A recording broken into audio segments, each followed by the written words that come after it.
no, Gavin, I totally believe you would win at Jeopardy. It's just that they would never let you on the show because you're extremely unpleasant to look at. Ass. The following podcast contains... Sacred Island, watch the language. Hey, pal, watch the gutter language. Okay, let's try to watch the language. There's children present, yeah? And will you watch your ruddy language? My ears are not a toilet. Explicit language.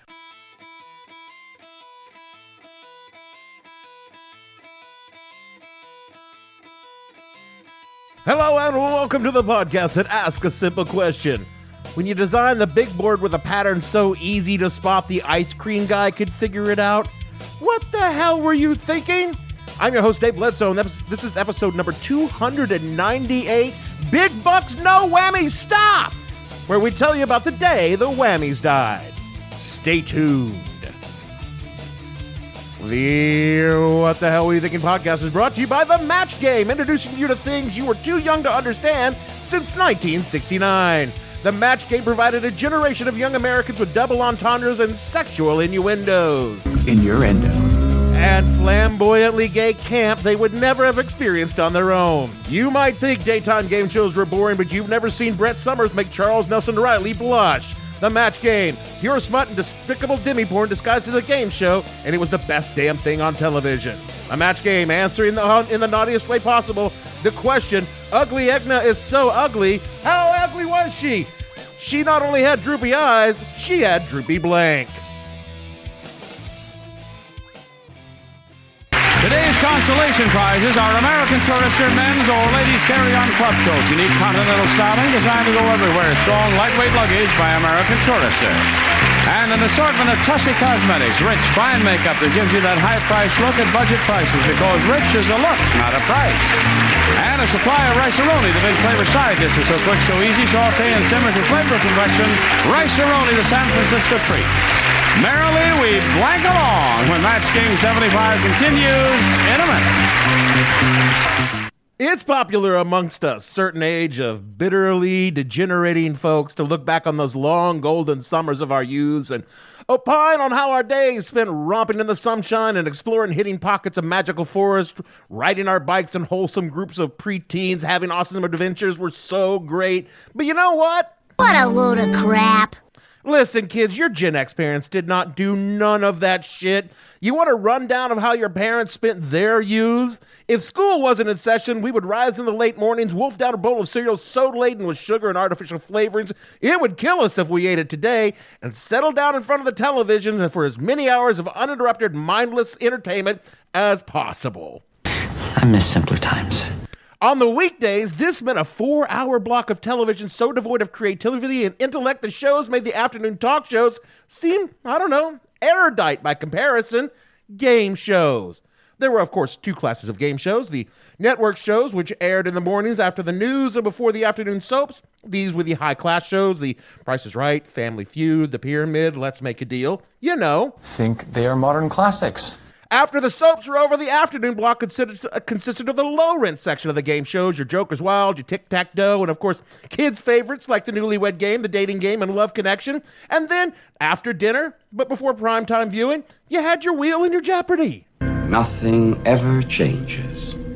80s game shows were all pretty simple and largely consisted of white people sitting down with washed-up celebrities answering questions so simple no one could possibly get them wrong, and yet somehow... Well, they fucked it up. Or by playing games of pure chance where blind luck determined who went home with the big bucks and who went home with... I'm going to give you this lovely parting gift. Folks went home with a lot of turtle wax and rice-a-roni in those days. This was not an accident. The studios who produced these game shows operated on the casino model. Just enough winners to keep the suckers playing so the show could stay on the air and sell more ads for turtle wax and rice-a-roni. And it was a brilliant model, and it's worked for 75-plus years now. And by God, it kept us glued to the TV set instead of being outside in the fresh air engaging in petty crimes. But the studios decided they needed to create some new shows more in line with the nascent 80s vibe. You know, neon colors. Distractions, greed. And most of all, a flashy new technology. Hell, even in the 80s, the hosts of the big shows were getting kind of long in the tooth. Dick Clark was already well over a century old, Monty Hall was a mummy, and Bob Barker looked like he was in his 80s when he was 40. So CBS went to some young-ish producers, Bill Carruthers and Jan McCormick, to create a new premier game show with youth appeal. And they came back with... From Television City in Hollywood, it's time to press your luck. And now, here's your host, the star of Press Your Luck, Peter Tamaki. Thank you. Press Your Luck was a pretty standard game show by the standards of the time. Contestants answered some trivia questions to win spins at the big board. That you could win cash and prizes. And the big board is where the fun was. 18 spaces filled with, for the time, high-value loot that randomly lit up, and the contestant would slap their buzzer to win what was in the square they landed on. But that wasn't what made people watch Press Your Luck. We watched for the whammies. Stop.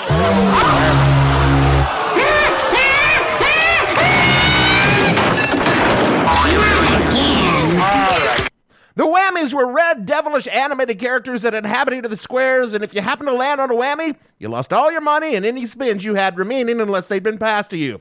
That will become relevant later on. The whammy would appear on the screen, reveling and taking your money, only to suffer some painful humiliation as they rolled off with your cats and spins. When you got 4 whammies, you were done. Most shows had a faintly regretful host expressing sympathy for your bad luck and your losses, but Press Your Luck was all like, Man, you are one pathetic loser.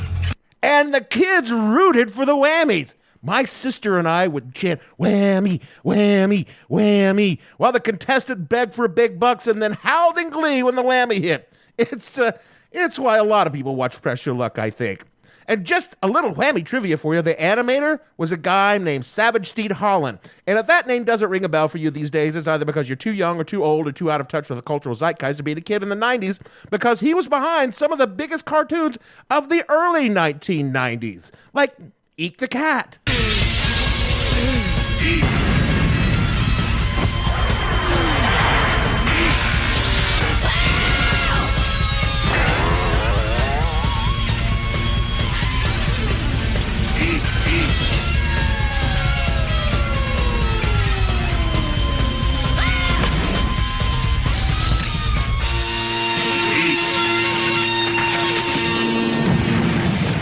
Or the terrible Thunder Lizards. You best get out of their way. They're terrible thunder lizards.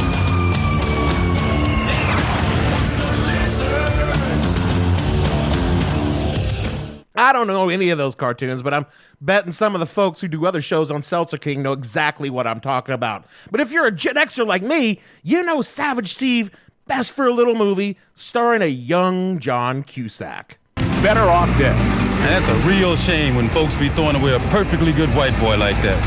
An abnormal look at a normal teenager. Savage Steve is still doing animation today for Nickelodeon and Disney. But for all of that cool animation stuff, Press Your Luck never really caught on. Its host, Peter Tamarkin, was likable, and it landed a decent slot for morning game shows on CBS, parked between The Price is Right and The Pyramid. But in 1986, the show got bumped to an afternoon time slot by the behemoth The Price is Right. The price is wrong, bitch.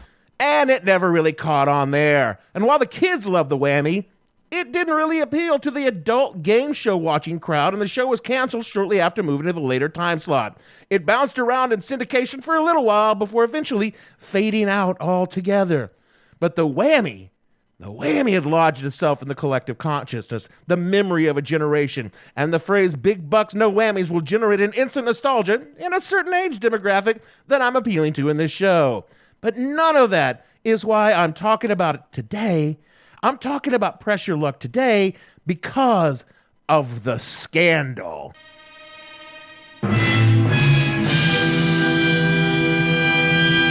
Oh, yes, Podfins, there was quite the scandal around Press Your Luck, and for years it was a quiet one because it was acutely embarrassing to the people who made the show.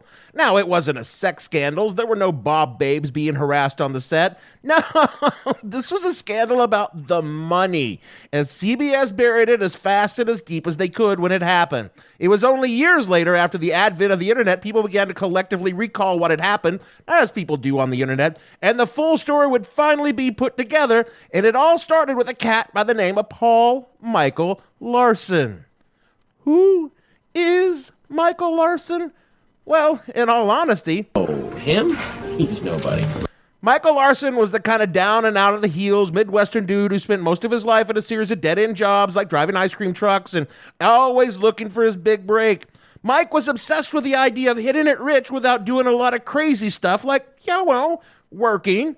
He wasn't like a big-time criminal, but he wasn't exactly not a criminal either.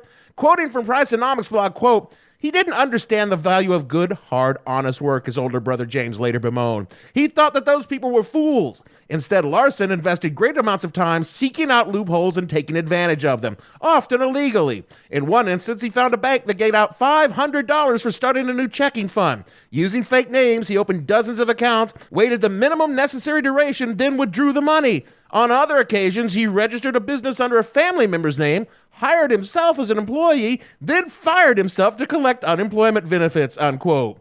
Larson was the kind of guy that was always looking to come up with a plan. And usually those plans left him worse off than when he started. He wasn't really a bad guy, just kind of a lazy dreamer with a shitty work ethic. And, that's something that I can personally identify with. And he watched all the game shows, looking for the one he could win big money on. And shortly after Press Your Luck debuted in 1983, Mike began to notice something about the big board that he couldn't quite put his finger on. So he began videotaping the shows and obsessively watching them over and over again, annoying the shit out of his live-in girlfriend at the time. Jesus, Michael, it's been so fucking long. After watching the show hundreds of times, Larson discovered something. The big board wasn't random at all. It operated on only 5 patterns, and those patterns could be spotted and exploited by someone quick enough. And Michael began practicing at home and was soon confident he could beat the big board. Taking all of his savings, he flew to California and tried out to be a contestant on Press Your Luck. When you're in the Los Angeles area, we'd love to have you come to our contestant tryouts. We held daily auditions. We had one in the morning and one in the afternoon. Maybe 50 people in each session. He came in and he said he had just gotten off a bus. Said he had walked up Vine Street and said that he was an ice cream man from Ohio. And I'm sitting there going, no, he's not. Bobby Edwards was one shrewd guy. He knew something was wrong. But Michael Larson was not to be denied. I said, the guy's got a great story, but I don't know that I buy it. He played the game well. He was smart. He answered the questions. He had a lot of energy. And Bill said, what do you think? And I said, I don't trust him. There's something about him I don't believe in and I don't trust. I did not want to book it. Bill did. That's how he got to the studio. Because getting on the show was the biggest hurdle, and Larson had done that. Now, everything came down to the system. Quoting from Wikipedia, quote, Larson discovered that the 4th and 8th square from the number 1 top left corner, then clockwise around the board, always contained cash and never a whammy, a bandit-like cartoon character that when landed on resulted in his player's score to 0, and accompanied on screen by an animation that showed the whammy taking the player's earnings. Larson also learned that the number 4 square always contained the top dollar values and that in the second round, contestants were awarded an additional spin if landing on those spots. $3,000, $4,000, or $5,000 in square 4, $500, $750, or $1,000 in square 8. This proved crucial to Larson's theory, as he could retain control of the board in the second round as long as he wished if he kept following the patterns, unquote. In short, for as long as his reflexes and concentration held out, Michael Larson could run the board as long as he wanted and rack up tens of thousands of dollars and more spins. And this was exactly what he proceeded to do. After hitting a whammy in the first big board round, Larson put the plan in motion in the second big board round and never stopped. It went on so long that the episode had to be split in two for broadcast. Well, for the benefit of our viewers who weren't with us on Friday, let me explain that we ran out of time before we could finish a very exciting game. So let me bring you all up to date right now. This is Ed Long. Ed is a Baptist minister from La Crescenta, California, who is a returning champion, having won $11,516 on last Thursday's show. Ed came to the bonus board in Friday's game with 2 spins and $4,080, and Ed has yet to take those 2 spins. Janie Litkus, well, she racked up the most money in round 1, having $4,608 to her credit, and she will play last in the second half of the game that began Friday. Janie is a dental assistant from San Bernardino, California. And this is Michael Larson, an unemployed ice cream truck driver from Lebanon, Ohio, who has had an amazing run at our board. So far, in 15 spins, Michael has managed to avoid the whammy and has racked up a total of $36,851. But he has 4 spins left, and we'll see what he does with them as we pick up the game in progress. Again from Wikipedia, quote, Larson's pattern play became more accurate as he hit his target squares each time he spun. Tamarkin was increasingly astounded that Larson was still spinning despite not having seen a whammy for so long. Larson continued to press on, passing more and more milestone markers without losing any of his remaining 4 spins. The episode was taped into 2 parts since Larson kept pressing. He passed the $40,000, the $50,000, and the $60,000 marks, and Tamarkin virtually begged Larson to stop more than once, fearing he would hit a whammy. Larson finally decided to stop once he reached $102,851. By this time, he'd made 40 spins on the board without hitting a whammy, in which 37 went for cash. Of those 37 spins, he hit the number 4 square 20 times, including 6 in a row. He also managed to land on the 8 square 15 times, hitting it consecutively 3 in a row twice. After he announced he was passing his remaining 4 spins, Larson raised his arms in triumph and received a standing ovation from the audience, unquote. To say that Peter Tamarkin was shocked would be an understatement. And his fellow contestants were at first then amazed, then shocked, and then... Stuff is what I am. After his long run, Larson was visibly tired and looking very frazzled. He passed his 4 remaining spins to the second-place contestant, Jamie Litkus, who, by the rules, had to play all of the past spins even if she whammied, and whammy she did on her very first spin.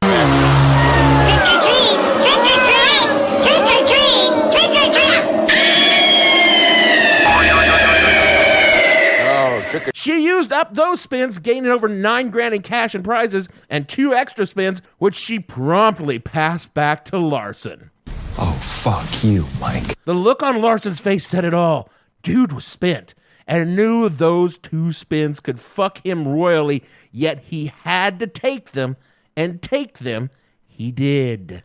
His first 2 spins were right on the mark, gaining him cash and more spins, which was a big problem for Larson. Those extra spins made the whole thing possible, and now became a huge albatross around his neck because it was clear he was slipping. His last mandatory spin just barely missed a whammy and earned him a Bahama vacation, to causing Peter Tamarkin to joke, what with that money you could buy the Bahamas, Michael. Now sitting on $110,237 over $275,000 in today's money, Larson was holding 2 spins. He passed them back to Litra, who racked up more money, but fortunately for him, no spins to pass back. And finally, Michael Larson's run at the big board was over. Behind the scenes, the producers and staff of Press Your Luck, they had questions. What the fuck just happened? The network was on the phone with the producers. The producers were on the phone with the game designers, and everyone wanted to know how had Michael Larson cheated? Again, quoting from Priceonomics, quote, while Larson celebrated on stage, the powers that be at CBS sat dumbfounded and deflated. I wasn't there that day, But boy, did I hear about it, Bob Bowden, a former executive of CBS daytime program in Laser Told TV land. It went through the hallways of CBS like a rocket. Darlene Lieblich tripped him, was in the pressure luck control room that day. As a CBS employee, it was her job to ensure that contestants were playing by the rules. In an interview with This American Life, she recalled the mounting tension backstage. It wasn't unusual for contestants to go on streaks. It was kind of the way the game was designed. But after about 10 spins on the board, it started to become obvious that he was hitting the same prize in the same square every time. And that's skill. It's not random. It's not luck. He could aim and hit, which we didn't think was possible. First, the booth got very quiet. Then there was like, oh my God, oh my God, oh my God, what do we do? People were turning to me saying, can we stop this? Statistically, it was extremely unlikely that Larson had simply gotten lucky. Given the 1 in 6 odds of hitting a whammy, the probability of doing 45 spins in a row without hitting one are 0.27%. Larson had beat the odds of roughly 3 out of 10,000, unquote. And as they went through everything that happened that day, looking for any plausible reason to deny paying Larson the money, no one could find anything in the rules that Larson broke. He answered all the questions, he took all the spins, he hit all the squares, and legitimately had gamed the board. Come to find out, they even knew that the board had this flaw from before the show ever went on the air. In the weeks prior to the show's premiere in September 1983, concern over the design of the board began to be voiced. The game board, as I understand it, had a limited number of patterns, and they ran the same patterns over and over again. That was a problem for the producers, who felt that such a small number of patterns may prove to be the board's Achilles heel. I said, we can't go with 6. So we had a meeting about a week later with the head of the network, daytime head, Mike Brockman. So this issue was discussed, and it was then agreed at the outset to reduce the frequency of the light patterns, thinking that it would be safe and that there would be no risk involved in doing that. Obviously, we were wrong. All Mike Larson had done was spotted a pattern they knew about and exploited it, but he never cheated. Even today, Mike Larson is considered the guy who cheated at Pressure Luck, but that never happened. The show fucked up, and Larson used that fuck up to legally win a shitload of money. He stuck the network to the tune of $110,237. Michael Larson whammied CBS. Stop it out.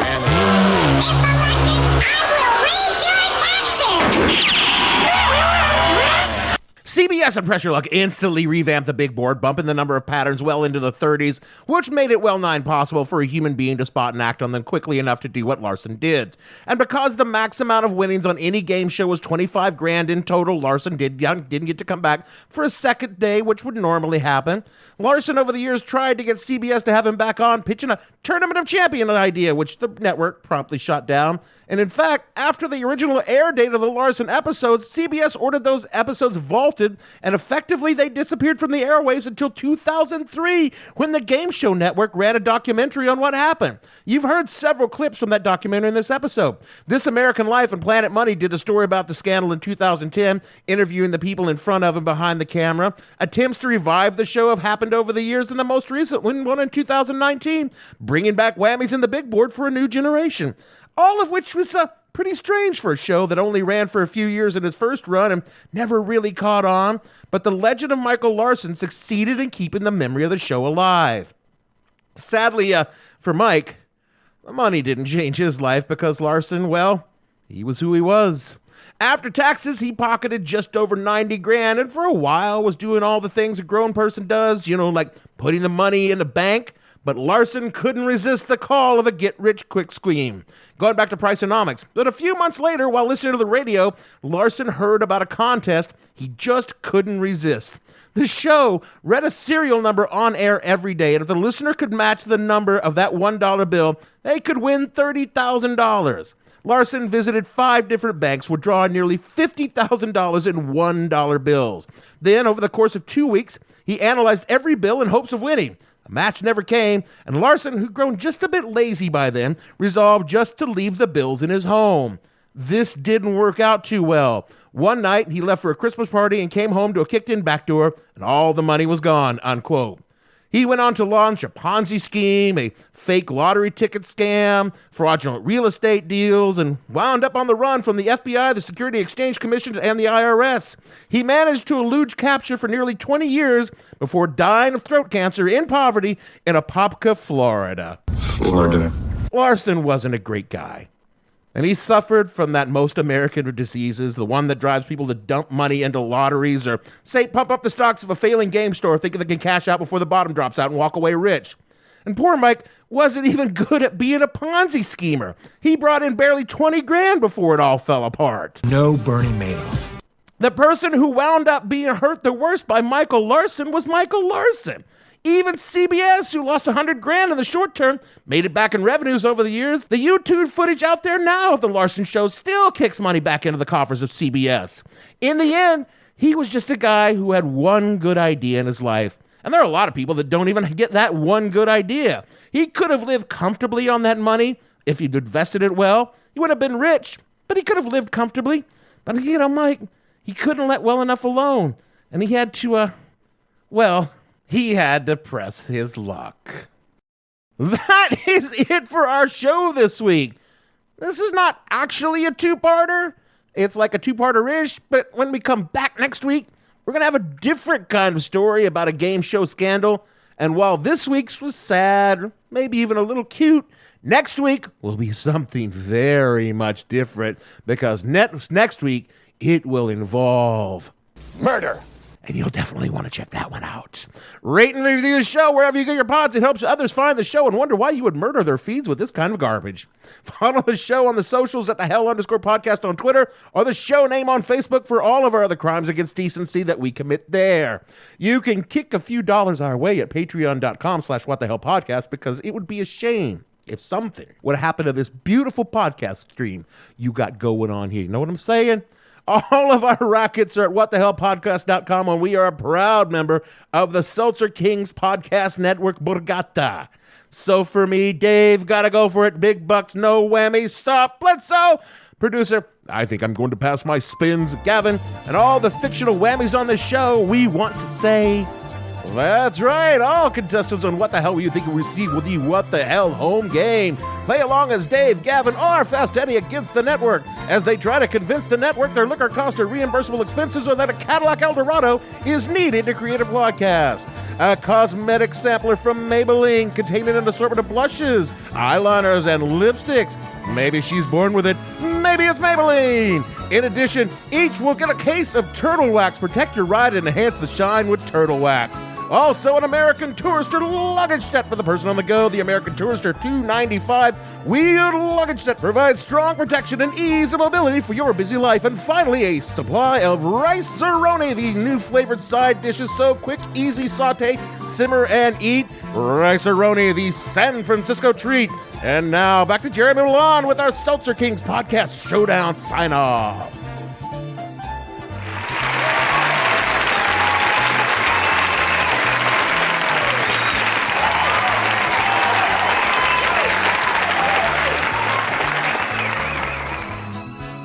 What the Hell Were You Thinking stars Dave Bledsoe and features Gavin St. James and several fictional minions. The show is produced by Kimberly Steele and a part of the Seltzer Kings Podcast Network. You can find more information on the show on their website, whatthehellpodcast.com, or on Twitter at @thehell_podcast, or on Facebook as What the Hell Podcast. Thanks for listening. I have no ending for this, so I take a small bow.